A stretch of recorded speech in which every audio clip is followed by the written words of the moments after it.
The new GLI has it all on paper.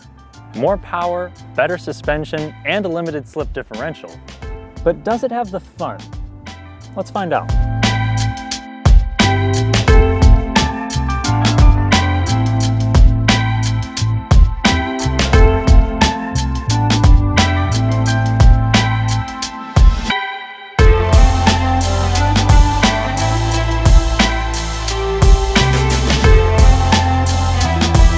If you haven't done so already, please subscribe to the channel so I can take this to the next level. Thank you. Now back to the review. The 2019 Jetta looked like a little baby Audi because of its sharp lines, especially on this hood and going down the body. Up in the front, we do have some non-functional vents, but there's a lovely black grille with many hexagons on it, a subtle front lip spoiler, and a red line, just so you know it's not the plebeian Jetta. You also get standard LED headlights, but VW refuses to put fog lights on any GLI. Red badging throughout, especially on the GLI 35 or 35th anniversary edition, like the one that we have here. So we're going to get a nice 18-inch alloy rim here with the red thing that kind of looks like something that 6-year-old me would get on like Gran Turismo. But some people like it. I think it's okay myself. We get more of this body molding kind of look down here. It's just plastic. Black mirrors for the GLI 35. And you also get a black roof. The sporty changes done to the GLI make it look aggressive, but the regular Jetta design looked quite crisp too. Especially from the side with that sharp body line that just extends the length of the car. It looks upscale from most angles. Including the back, where the aforementioned LED taillights come out. Those are standard. Actual exhaust pipes. We get a rear diffuser, small, and the most laughable spoiler that I've ever seen. I mean, I guess it's better than like an obsessive rear wang, but I mean, just a little bit more. Maybe like the SI. The SI has a great blend between obnoxious and practical. Overall, the exterior is modern and crisp, and the interior follows that same route. The standard Jetta had a very nice looking interior, and this definitely continues that trend.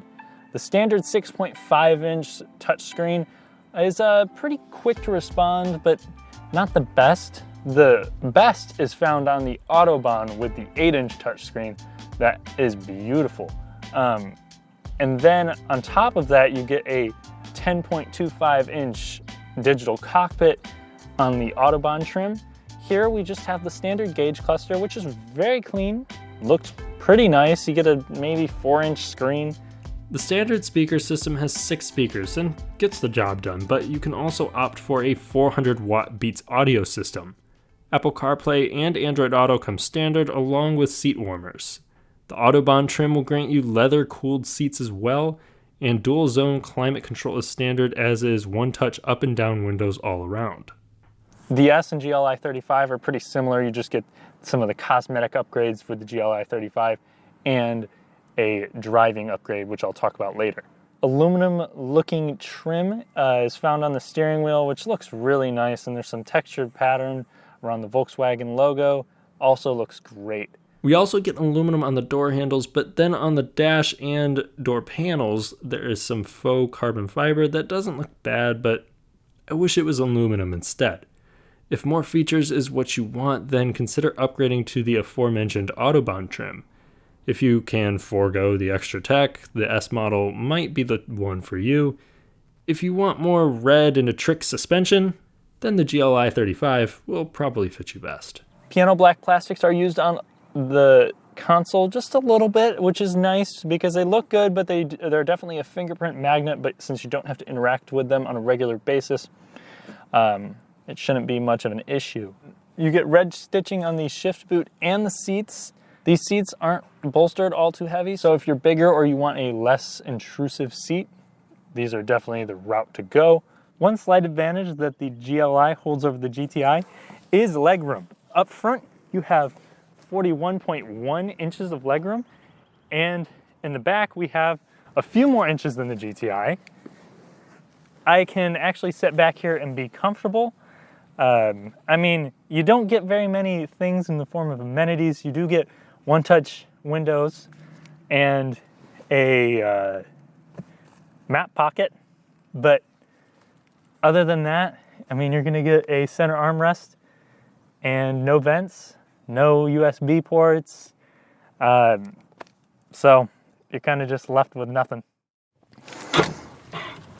The new Jetta GLI has 14.1 cubic feet, is enough to fit me, has a 60/40 rear split for the rear seats, enhancing your cargo capabilities, but it's not quite a wagon or a hatchback.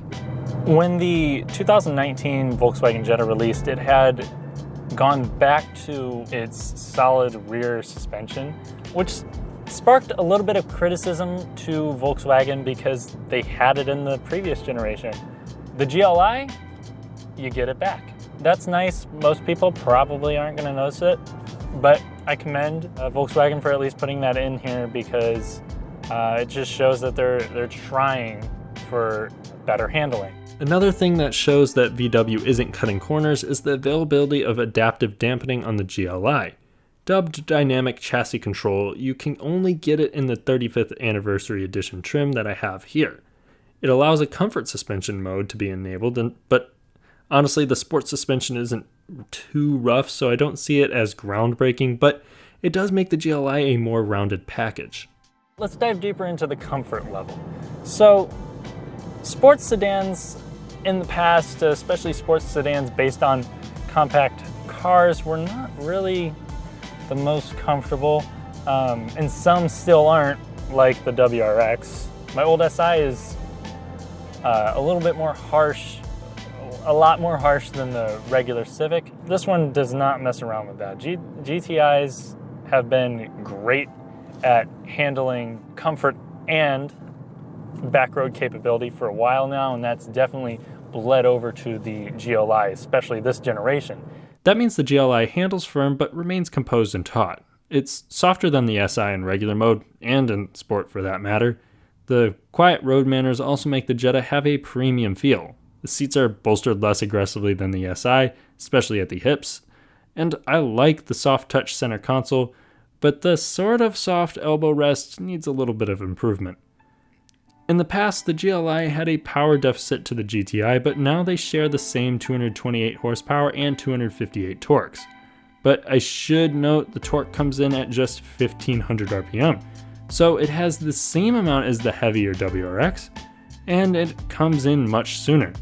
Routing that twist to the wheels is either a 6-speed manual like my main test unit, or a DSG like the one I was lucky enough to drive also. All right, so the Jetta GLI with the DSG, it's a 7-speed. So now that it's in sport mode, you can see it's holding on to this gear, even though I backed off of it. Just another bit of what sport mode's gonna do. It makes it more responsive.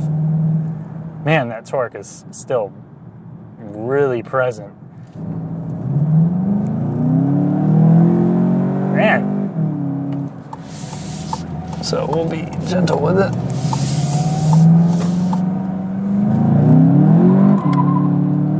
Wheel spin very evident.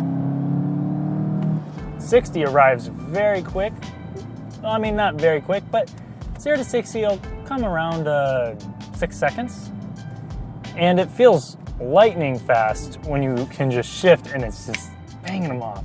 If you're typically like, I only want to drive a manual, then you're sort of like me, but I will tell you that, you know, the DSG is still worth test driving because it's honestly pretty good, and you might be impressed. I still hope that people buy enough manual transmission Jetta GLIs that Volkswagen decides that they should continue making manual GLIs and GTIs, because without a demand, most manufacturers just aren't going to make them. Okay, I am back here in the manual, and it's welcome with longer throws. than in the SI, but a really nice clutch that's linear and has some feedback to it. The gear shift is also less rubbery than in the regular Jetta, as I would hope. For a turbocharged engine, this thing really feels like it wants to rev. Understeer is a little apparent here.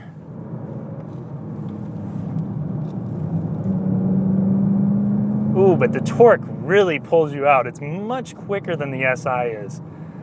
SI maybe definitely more tight and less body roll. This has still a little bit of swaying motion to it, but I think this sounds better. This definitely sounds better than the SI to me. Oh man, that torque, that's addicting. It's a fun car to drive, but man, I do wish it just had a little bit less body roll and a little bit less swaying. It feels like the back end wants to come out, but it's not like the tires are coming out. It's like the suspension is just...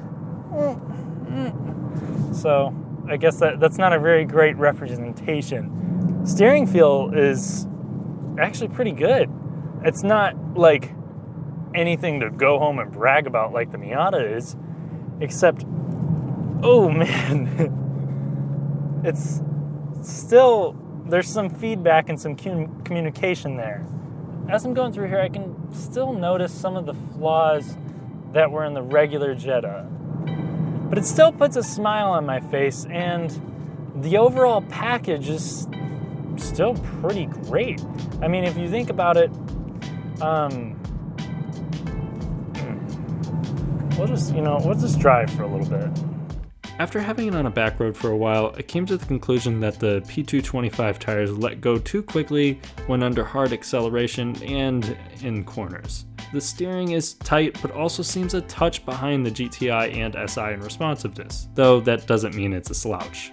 I can also definitely say the rear end suspension setup is too soft for the GLI and causes the aforementioned rear end swaying and rolling motion. Under hard cornering and braking, the stiffer WRX and well-balanced Civic SI are more composed. It also has a tendency to understeer, which is natural for a front-wheel drive car, but once again, the Civic shows the GLI up in that regard too. Overall, the Jetta is one of the most complete sports sedan packages out there right now. It's comfortable, quiet, comes standard with active safety tech like rear cross-traffic alert and forward collision emergency braking, plus looks like a baby Audi, kinda. All the while providing an engaging performance package. It might not be the little track weapon like the SI, but the GLI is on the same level when it comes to fun. When you throw in a 6-year, 72,000 mile warranty that's bumper to bumper, and the fact that it's over $1,000 cheaper than these very, very similar GTI, you come up with a car that's just hard to argue with. Thanks for watching. Please subscribe to catch all my latest content, and I'll see you then. Oh. Huge shout out to Roy on the Eastside for helping make this video happen. Roy on the Eastside is a dealership in Bloomington, Indiana. They're honest, respectful, and knowledgeable about their product. If you're looking for anything new or used, make sure to check them out.